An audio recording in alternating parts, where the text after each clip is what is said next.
Hi friends नमस्कार जय जगन्नाथ आपण मानक मो यूट्यूब चैनल को बहुत बहुत स्वागत। फ्रेंड्स मु आज बनई आपण मानक बिना प्याज रसुण रे बेसन आलू तरकारी। फ्रेंड्स वीडियो को निहाती देखंतु बहुत बढ़िया लगे आपको। बिल्कुल भी आपण जानि परिबेनी एथि प्याज रसुण पड़ीनी। रुटी परोठा भात जहाँ सहित खाइले ये रेसिपी बहुत टेस्टी लगी थाए। ताहेले डेरी न कर चैनल को स्टार्ट करिबा आज रेसिपी। फास्ट मुझे नहीं बेसन तापर किसी नहीं पनीर। बेसन और पनीर आपंक घर मेम्बर हिसाब से आप तार क्वांटिटी कम बेसी करेंगे। से लुण हलदी लंका गुंड और टी खाଇବା सोडा निहाती भाव में पकेबे। खाଇବା सोडा पकेले आम बेसन टेक्सचरटा बहुत बढ़िया आए और बहुत सफ्ट होता है। से बेसन टी खाଇବା सोडा निहाती पकेबे। ताको भल भाव मिक्स कर सारा देखो गोटे प्लेट तेल मारिकी तादेह ट्रांसफर करनेली। बर्तमान मुझे कौन करी स्टीम करी। आपड़ जब स्टीम करने चाहूँ ना डायरेक्ट आप गोटे तावे गोटे चकुली पिठा आकार में बन पारे। कि स्टीम करके थोड़े बनातु देखिए बहुत बढ़िया लगी है। देखो आम स्टीम हो गला ठंडा करने छाड़ा। ठंडा हो सारा पर आम कट करवा। गरम अवस्था बिल्कुल भी आप कट करेंगे से भांगी जीव। देखो मुझे छोट छोट पीस आकार आपको जिते बड़ साइज दरकार से आम साइज कट करना।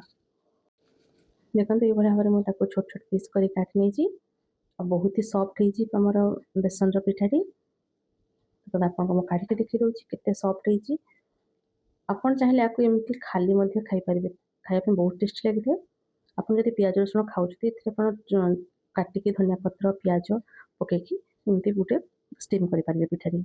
देखो ताप मसला नहीं मसला नहीं टमाटर जीरा अदा नड़िया गोलमरीच बड़ इलाइच छोट इलाइच टी लवंग ताको आम भल भाव में बाटी ना। आप चाहिए काजू पकई पारे। देखो जो काटिकी रखी कट छोट छोट पीस गुड़ाक मुझे सेलो फ्राए कर नौची। आप जब फ्राए करने को चाहूँ ना डायरेक्ट भी तरकारी पकई पारे। किंतु टी सेलो फ्राए करदे बेसन भल बहुत टेस्ट आसी है तार से मुझे सेलो फ्राए करुँची।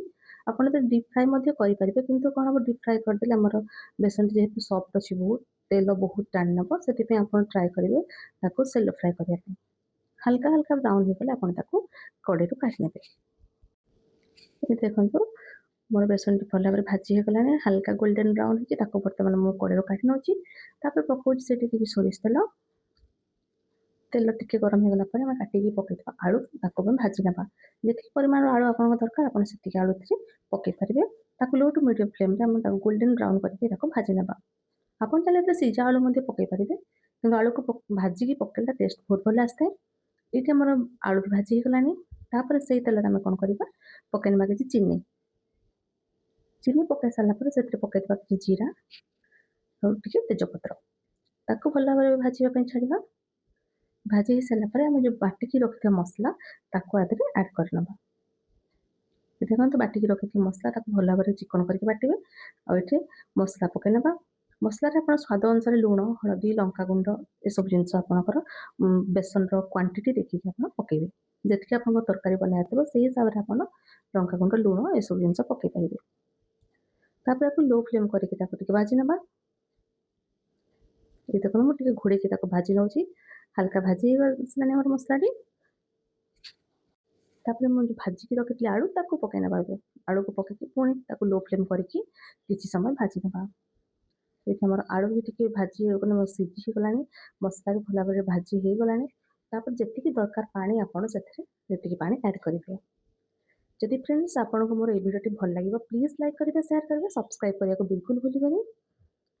सब्सक्राइब करके आप बेल आइकन को यदि प्रेस कर दूसरी मोर सब वीडियो नोटिफिकेशन आपण पाखक पहुँची और आपण मानक बिना प्याज रसुण टेस्टी टेस्टी रेसिपी देखापी मिल। देखो फ्रेंड्स ये मुझे जी दरकार पानी ऐड कर दूसरी पानी फुटीगला मोर जो बेसन भाजिकी रखी पकई नेबी। ये देखो बेसन भाजिकी पकई नौची आउ गोटे मिनट फुटेकी बंद कर देती धनिया पत्र गरम मसला एमती पकईकी आम बंद करदे। बेसी समय आप बेसन को फुटेबे जेहतु बेसन बहुत सफ्ट अच्छी से भांगी जीव। फ्रेंड्स देखो रेडी गला बिना प्याज रसुण बेसन आलू तरकारी। फ्रेंड्स वीडियो को फुल वाच करूँ बिल्कुल भी स्किप करूँ। रोची नमस्कार जय जगन्नाथ देखा मोर आसंता वीडियो।